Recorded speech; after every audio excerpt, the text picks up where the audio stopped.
Ok, chicos. Bueno, pues entonces vamos con la presentación del día de hoy. Recuerden que vamos a tomar el tema de leyes de Mendel y nada más les recuerdo, apagamos nuestros micrófonos, vamos a procurar usar el chat solamente para preguntas, comentarios que vayan saliendo, vayan surgiendo durante la presentación y ya saben, recordamos medidas de prevención, nos quedamos en casa, procuramos salir con cubrebocas, mantener distancia, lavarnos las manos o usar un gel.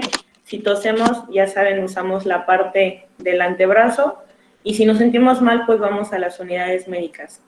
Entonces, reitero, estos son los chicos que esperamos que nos ayuden para lo que va a ser la Olimpiada de Biología. En breve yo ya me contactaré con ustedes para que platiquemos un poco sobre esta situación. Les recuerdo que es del 15 al 19 de junio a través de un enlace, más o menos dura el examen 3 horas y se los comento para que ustedes elijan el día que mejor puedan, donde cuenten con esas 3 horas, que nadie los vaya a interrumpir y solo puedan estar ahí para el examen. Obviamente dura 3 horas, pero ustedes pueden igual contestarlo en menos tiempo. Entonces, vamos a comenzar con leyes de Mendel. Pero para empezar a hablar de leyes de Mendel, retomaremos algunos conceptos de los que ya platicaron la semana pasada y con estos vamos a entrar. Entonces, vamos a ver qué significa todo esto de leyes de Mendel. Recuerden que yo tengo un ADN y todos conocemos esta clásica imagen de la crucecita. Entonces, ese tachecito es nuestro ADN compactado y toma esa forma una vez que está compactado. Si yo me pusiera a deshacerlo y lo empezara a cortar en partes, cada una de esas partes es un gen.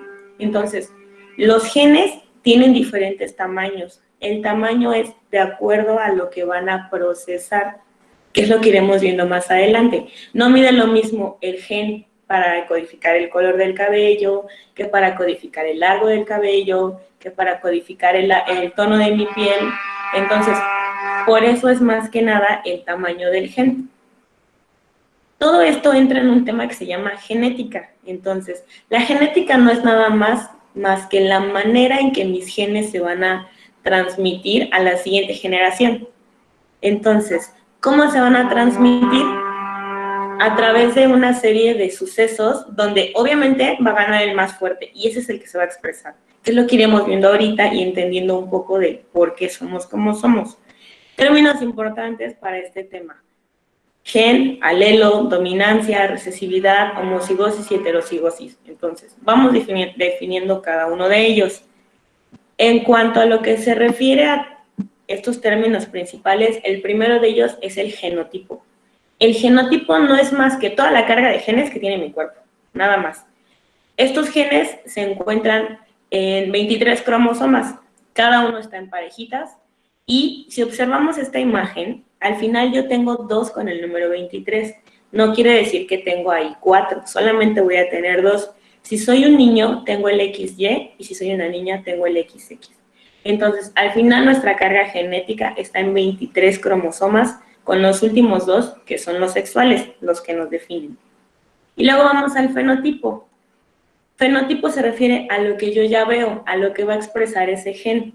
Entonces, si ese gen dice que yo voy a ser de tez blanca, obviamente se va a ver mi tez blanca. Si dice que yo voy a ser de piel morena, voy a ser de piel morena. Si no, voy a ser muy alto, si voy a ser muy alto. Eso es el fenotipo, lo que yo veo que es la otra persona, o lo que soy yo más bien. Y si observan la imagen de abajo, el fenotipo es lo que mejor nos va a definir, la parte física que yo veo, pero no nada más es la parte física que yo veo, sino también todas las enfermedades que van a venir con el tiempo. Por ejemplo, si ustedes vienen de familia con diabetes, van a traer el gen de la diabetes, puede que lo vayan a expresar. Si vienen de familia con cáncer de seno, quiere decir que si no se cuidan podrían desarrollar un cáncer de seno, y así sucesivamente. Entonces, es lo que veo más las enfermedades que voy a desarrollar. Y otro término importante aquí, resulta que el genotipo está definido también por el ambiente. O sea, los genes se van a expresar de acuerdo al lugar donde yo vivo. ¿Qué quiere decir esto? El ambiente va a influir sobre cómo me veo. Este meme que ven ahí es verdad. Antes de la cuarentena, todos estábamos morenos y ahora después de la cuarentena todos ya somos blancos. Porque obviamente como no tenemos este contacto directo con la luz, entonces nuestra piel se vuelve a aclarar. Lo que habíamos platicado, si ustedes me dicen, es que yo de chiquito era güerito, sí, pero obviamente tu trato directo con la luz hace que cambie tu tono de piel, que incluso cambie tu color de ojos. Incluso si han ido alguna vez a la playa, podrán darse cuenta que hasta el cabello nos cambia. Como es zona húmeda, el cabello concentra mayor humedad y se pueden volver hasta un poquito rizados mientras estén esos días en la playa. Entonces, el ambiente influye mucho sobre cómo nosotros nos vemos. Y les traje unos ejemplos. La parte de arriba tenemos la misma flor, es exactamente la misma. El color no es porque sean de diferentes colores, o sea, que yo pueda ir decir, me da una flor rosa, no. Esta flor tiene una peculiaridad. Si yo la planto en suelo ácido, con muchos iones de hidrógeno, recuerden, se va a hacer azul.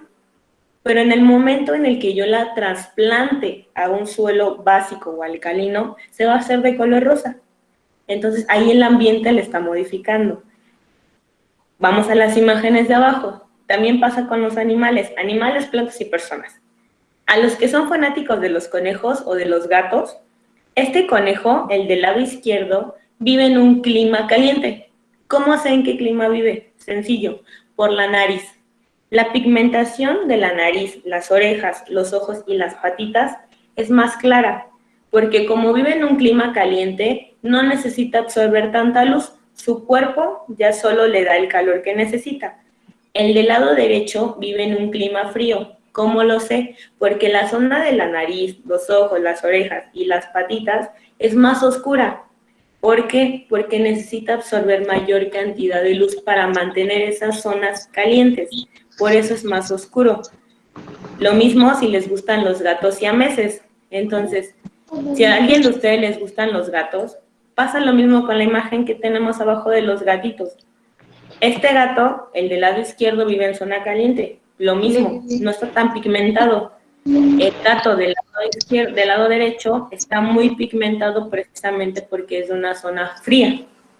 Entonces, en las personas, ¿cómo se ve esto o se entiende esto? No es lo mismo una persona que viva en Santana que una persona que viva en Naucalpan. Las personas de Santana tienen por debajo de la piel una capa de grasa más gruesa que los hace resistir el frío.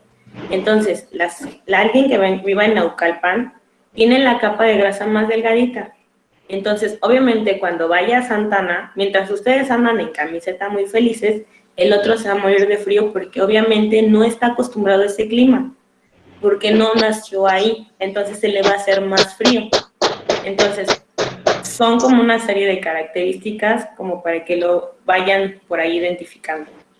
Entonces, otro término importante es el alelo. Ya vi que el genotipo son mis genes, el fenotipo es lo que yo voy a ver, y los alelos son las variantes que tengo para un gen. En español, ¿qué significa? Las formas de todo lo que tenemos.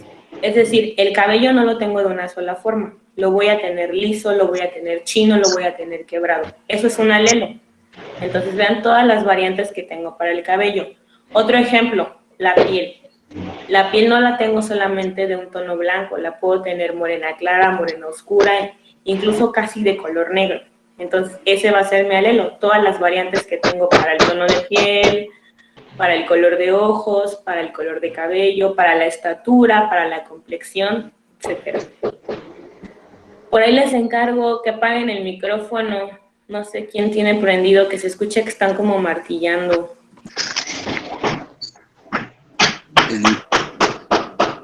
A eso me refiero. Ok, entonces, en el caso de los alelos, tengo dos, dominante y recesivo. Piensen ustedes en este momento a quién se parecen más, si a su papá o a su mamá. A ese que se parezcan es el que tiene los alelos dominantes. Y de quien menos características tengan, esos van a ser mis alelos recesivos. Vamos a ver los dominantes. En el caso de los dominantes, siempre los represento con una letra mayúscula.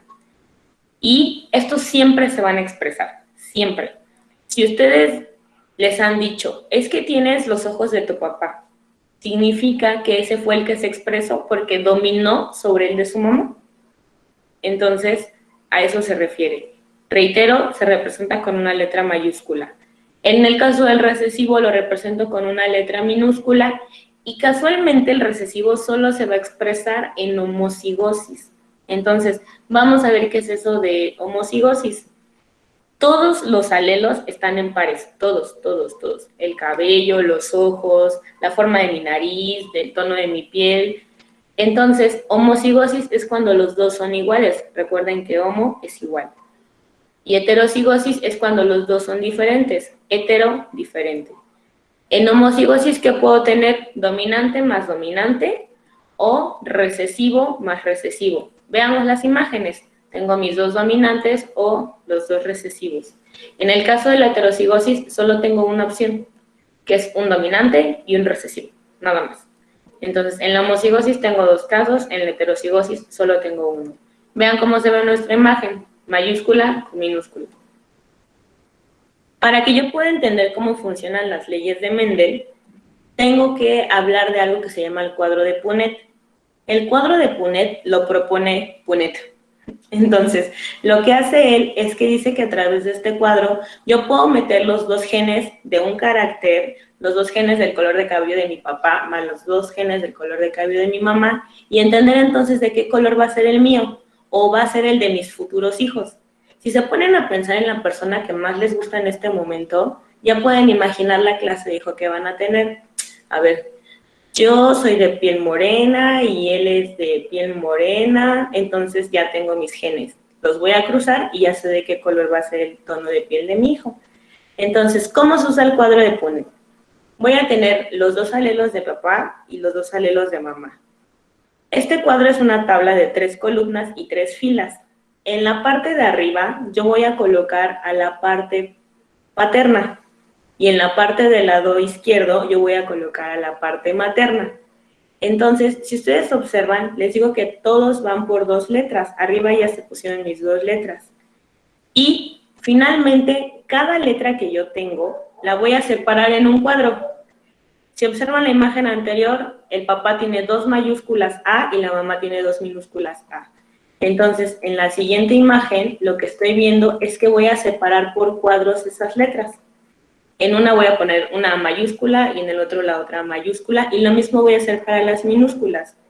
Una va en un cuadro y la otra va en el siguiente. Entonces, de aquí vamos a la primera ley de Mendel. Cuando hablamos de científicos, siempre creemos que todos los científicos son ricos, son millonarios.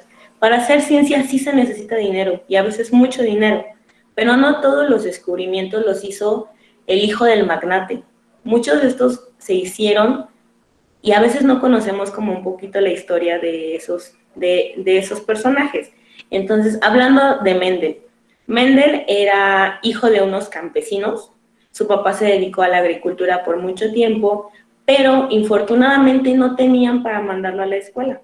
Entonces, Mendel no se quiso quedar con las ganas de ir a la escuela, así que lo que hace es que con el poco dinero que tiene, él viaja a la capital de Alemania, Brno, así se llamaba en esa época.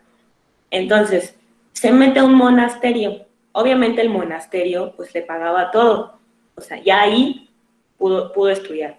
Entonces resulta que en el monasterio él empieza a aplicar los conocimientos de agricultura que conocía de su papá, y lo que hace es que empieza a hacer las mezclas entre los vegetales. Y resulta que ahí surgen las famosas leyes de Mendel con los chícharos que ya conocemos. Empieza a hacer las cruzas y se da cuenta cómo se heredan los genes. Fíjense nada más las fechas. Estamos hablando de 1854. El primero que habló de eso fue Aristóteles en el 300 antes de Cristo, pero él decía que nosotros nos parecíamos al tío, o sea, papá y mamá no importaban porque iban a terminar pareciéndose al tío. Y bueno, finalmente Gregorio Mendel dice que no, que sí nos vamos a parecer a nuestros padres, pero hay que tomar en cuenta ciertas consideraciones. Un dato gracioso de Mendel es que un día le escribe una carta al Papa. Resulta que todo el mundo estaba encantado con las cruzas y los vegetales que él hacía. Entonces, los mejoró en tamaño, los mejoró en sabor, que resulta que todos en el monasterio subieron de peso nada más por el consumo de las verduras que hacían, porque era realmente de lo que se alimentaban. Y en esta carta que le escribe al Papa, se disculpa por haber engordado a todos por la mejora en los alimentos. Eso es un dato que me encanta. Y bueno, ahora sí, vamos con las leyes de Mendel. Realmente Mendel propone dos. La tercera no es directamente de él, pero ahorita vemos de qué se trata. La primera me habla de la ley de la uniformidad. Quiere decir que en la primera cruza todos van a ser iguales. ¿Cómo puedo entender yo esto? Si ustedes son fanáticos de los perros o fanáticos de la historia, siempre hemos hablado de las famosas razas puras. Se supone que las razas puras, siempre que yo las cruce, voy a obtener lo mismo, lo mismo, lo mismo, lo mismo y lo mismo. Entonces, Mendel lo que hace es eso. Toma una línea pura de chícharos de color amarillo, toma una línea pura de chícharos verdes y las cruza para ver qué va a pasar. Entonces, lo que él hace y lo que él descubre es que al cruzar estos chícharos, todos salieron amarillos. Y la pregunta fue, ¿dónde quedaron los verdes? Entonces, en ese momento no lo entendió, pero Punnett lo que hizo fue integrarlo en el cuadro. ¿Cómo voy a usar el cuadro de Punnett? Aquí tenemos de la imagen pasada que uno de los chícharos era amarillo y tienen las dos letras amarillas y que uno de los chícharos eran verdes. Descubrió que el amarillo era dominante y el verde era recesivo. Entonces, ¿cómo voy a cruzar yo en un cuadro de Punnett? Lo que voy a hacer es que voy a cruzar por cuadro y siempre van las mayúsculas primero. Entonces, ahí vemos los datos que se están vaciando, tenemos arriba los amarillos, a un lado los verdes, y ahora voy a multiplicar A mayúscula por A minúscula y A minúscula. Vamos con el siguiente cuadro. A mayúscula por A minúscula y A minúscula. Y así de manera sucesiva lo voy a hacer. Y finalmente ya tengo mi cruza. ¿Por qué hablábamos del genotipo? El genotipo me va a dar todas las combinaciones que yo tengo al cruzar dos cosas. En este caso, me dice que el genotipo es que todas esas, si observan, las cuatro son iguales. A mayúscula y A minúscula. Por lo tanto, mi 100% del genotipo es A mayúscula y A minúscula. Pero ese es el gen. Ahora falta lo que yo voy a ver. Entonces, el fenotipo. Si me dice que es dominante, significa que es el que se va a expresar. Por lo tanto, como todos tienen por lo menos un gen dominante, significa que todas van a ser 100% amarillas. Eso es la primera ley de Mendel, ley de la uniformidad. Todos tienen los mismos genes. Y bueno, vamos a ver un ejemplo con ustedes. Quiero que hagan el siguiente ejercicio, aprovechando que no nos estamos viendo, porque creo que va a ser más fácil. La lengua. Quiero que entre ustedes vean si pueden plegar la lengua o no, si la pueden hacer de taquito como en la primera imagen, o si la lengua no la pueden formar de taquito y nos queda así de manera recta. Entonces, váyanlo haciendo ustedes y ahorita vamos a ver por qué. Si yo tomara este ejemplo, para que yo sepa de quién saqué los rasgos, tengo que ver a mi papá y tengo que ver a mi mamá. O sea, que tienen que ir al ratito a decirle a su mamá, oye, mamá, ¿puedes plegar la lengua? Oye, papá, ¿puedes plegar la lengua? Y de esta manera van a saber por qué ustedes pueden o no pueden. En este caso lo vamos a manejar como el ejemplo anterior. Vamos a decir que papá, los que pueden plegar la lengua significa que tienen el gen dominante. Los que no pueden significa que tienen el alelo recesivo. Entonces, aquí tenemos que papá tiene los dos dominantes y mamá es la de los dos recesivos. Si yo hago la cruza, como en la sección pasada, me va a dar exactamente lo mismo. B mayúscula por B minúscula, B mayúscula más B minúscula. Y así, de manera sucesiva, voy a hacerlo con cada una de mis letras y finalmente me va a decir que el genotipo es 100% de B mayúscula y B minúscula y el fenotipo, los cuatro, todos tienen por lo menos una B mayúscula. Significa entonces que el 100% va a poder plegar la lengua. Pero se queda un gen ahí guardado. Entonces, ese gen no lo vamos a menospreciar. Ahorita vamos a ver qué pasa con ese gen. Resulta que Mendel propone una segunda ley que se llama la ley de la segregación. Segregar significa separar. Entonces, significa que en una segunda generación mis genes se separan y ya se pueden expresar, pero obviamente con las condiciones que yo le voy a dar. Entonces, ¿qué significa esto? Para esto, Mendel toma las semillas de la primera generación. Entonces, más bien, siembra las semillas, todas las semillas que obtuvo para ver cuál iba a ser el resultado. Entonces, las cruza y las siembra. Entonces, ahora, ¿cuál va a ser el resultado aquí? Lo que Mendel encontró fue lo siguiente. Como todos eran iguales, A mayúscula y A minúscula, aquí no tengo margen de error. Hizo lo mismo, los volvió a cruzar y tenemos el cuadro de Punnett. Si yo los cruzo, me dice, aquí observen porque ya no va a ser el mismo patrón de antes. Yo tengo A mayúscula por A mayúscula, doble A mayúscula. A mayúscula por A minúscula, A mayúscula más A minúscula. Y así lo vuelvo a repetir para el tercer cuadro, pero el cuarto de mis cuadros, me va a dar doble A minúscula. Entonces, ¿qué quiere decir esto? Que el genotipo que yo tengo, ahora aquí es donde ya nos varió, tengo solamente uno con dos A mayúscula. Como los 4 es el 100%, entonces ese 1 me representa 25%. Tengo dos que son iguales, los cuadros, el de arriba, el segundo y el primero de abajo. Tengo 50% de A mayúscula y A minúscula y finalmente los últimos dos van a ser 25% de doble A minúscula. Esos son los genes que tengo. Pero entonces, ¿qué es lo que yo voy a ver? Primero siempre voy a revisar los genes dominantes. En este caso tengo 3 plantas con por lo menos un gen dominante y tengo uno con 2 genes recesivos, lo que significa que tengo 3 plantas amarillas por una verde. Y vamos a tomar el caso anterior. Les pedí que hiciéramos el ejercicio de la lengua. Vamos a seguir con el ejercicio de la lengua. Vamos a decir que los dos, que tanto papá como mamá tienen la misma combinación de genes. B mayúscula por B minúscula. Cuando yo empiezo a hacer la cruza, acomodo mis letras cuadro por cuadro, como ya lo habíamos visto, cuando yo haga esta cruza va a suceder lo mismo que pasó en el caso anterior. Entonces, ¿qué significa esto? Si ustedes observan, finalmente lo que a mí me dice es que el fenotipo se vuelve a repetir. 25% de doble B mayúscula, 50% de B mayúscula y B minúscula, 25% de doble B minúscula. Y finalmente, ¿qué voy a ver?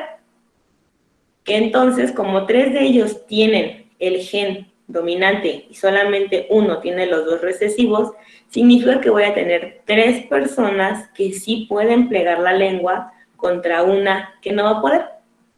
Eso es lo que significa. Y finalmente, eso me lleva a la tercera ley. Esta no es de Mendel. Alguien juntó su trabajo y de alguna manera creó esta tercera ley que nos habla de la independencia de los caracteres. ¿Qué quiere decir esto? Que ustedes van a tener 20,000 combinaciones, pero cada una se va a expresar con su par. Su gen paterno del cabello va a buscar al gen materno del cabello de su mamá. No, el gen del cabello no va a ir a buscar al gen de piel, no.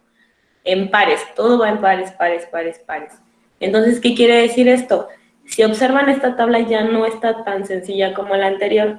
Aquí ya los voy a meter en parejas de letras y en parejas de letras lo voy a multiplicar.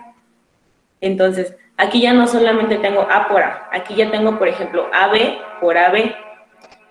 Finalmente, en esta tabla, lo que yo voy a encontrar, siguiendo la misma línea de las cruzas de los chícharos, lo que a mí me va a decir esta tabla es que obviamente ya tengo más variaciones. Aquí ya metí color y textura, metí color amarillo y color verde y la textura lisa y la textura rugosa. Entonces, al final yo voy a encontrar que entonces ya tengo más variaciones porque ya metí no solo color, sino también la textura. ¿Qué significa finalmente todo esto de lo que estamos hablando? No es como para que yo los quiera aburrir, sino para que entendamos cómo funciona. La sesión pasada hablamos que ustedes eran el azar de 200 millones de espermas. Entonces, ustedes fueron esa combinación de 200 millones de espermas que había. O sea, dentro de De una eyaculación van 200 millones de probabilidades completamente diferentes. Ningún esperma se parece exactamente a otro. Por eso luego se dan como casos raros que ahorita iremos revisando. ¿Qué son los genes dominantes? Observen la tabla para que ustedes vean qué genes dominantes tienen y qué genes recesivos tienen. Por ejemplo, dominantes, plegar la lengua. Si ustedes pueden plegar la lengua, es un gen dominante. Si ustedes no pueden, es un gen recesivo. Significa que en el caso de los recesivos, si ustedes tienen esta condición, es porque los dos son recesivos. En el caso de los dominantes, significa que tengo dos probabilidades, que los dos alelos sean dominantes o que uno sea dominante y el otro recesivo. Vamos con el siguiente, los labios gruesos. Si ustedes son de labios gruesos, el gen es dominante. Si son de labios delgados, es un gen recesivo. Si tienen los labios gruesos, significa que si su pareja tiene los labios delgados, la probabilidad de que su hijo tenga los labios delgados es del 25%. El pulgar, háganle así su pulgar. En el caso del mío, el mío es un pulgar recto. El pulgar curvo se hace casi como 45 grados, así como muy hacia atrás. Ese es un gen dominante. En el caso de mi dedo, es un pulgar recto, porque el mío se queda así y es un gen recesivo. Ahora vean sus orejas. Si tengo una oreja con lóbulo, significa que es un gen dominante. Si mi oreja tiene continuación con mi piel, significa que es un alelo recesivo. El cabello rizado. Yo sé que muchos de ustedes tienen cabello rizado, pero el gen es dominante, aunque no muchos en la escuela son chinos. Solamente algunos afortunados. Y los que tenemos el cabello lacio, tenemos el gen recesivo. Y un dato curioso, si ustedes dicen, me voy a casar con una niña güera o un muchacho güero para tener a mis hijos güeros, déjenme decirles que la probabilidad de que tengan un hijo blanco es baja.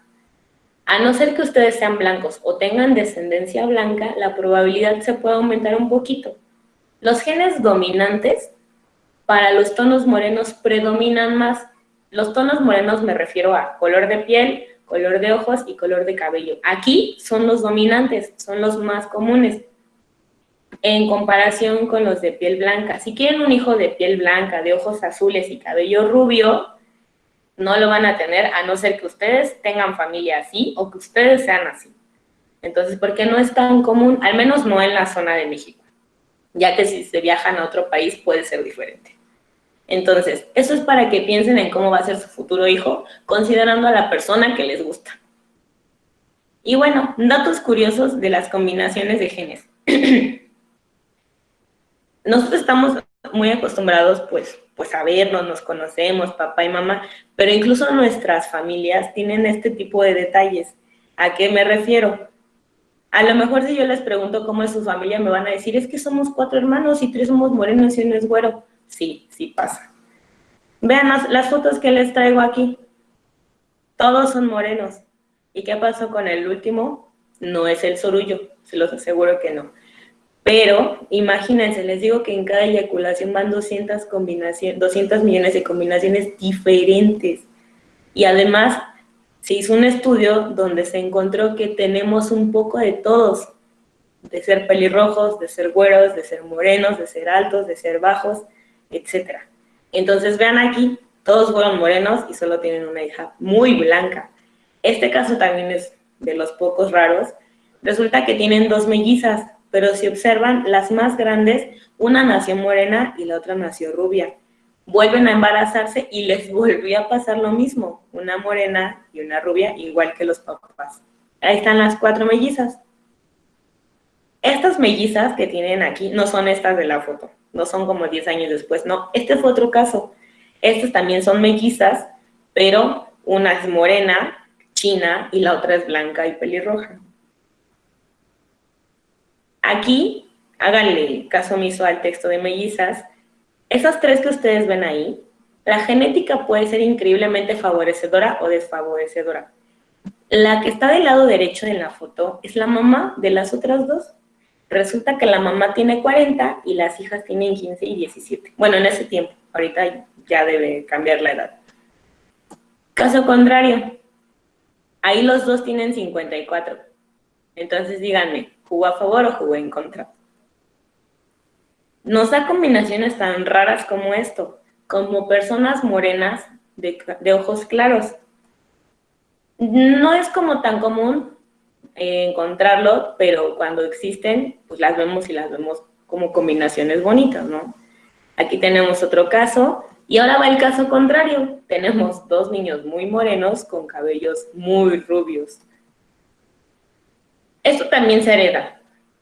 Se me fue el nombre ahorita. Que un ojo sea de cada color. ¿Qué quiere decir esto? Que también pasa. De hecho, si ustedes conocen a alguien de ojos claros, obvio, si llegara a tener algún accidente, incluso le puede cambiar el color de uno de los ojos. Si suponiendo que el golpe haya sido del lado izquierdo, le va a cambiar el del lado izquierdo. Si fue del lado derecho, le va a cambiar el del lado derecho.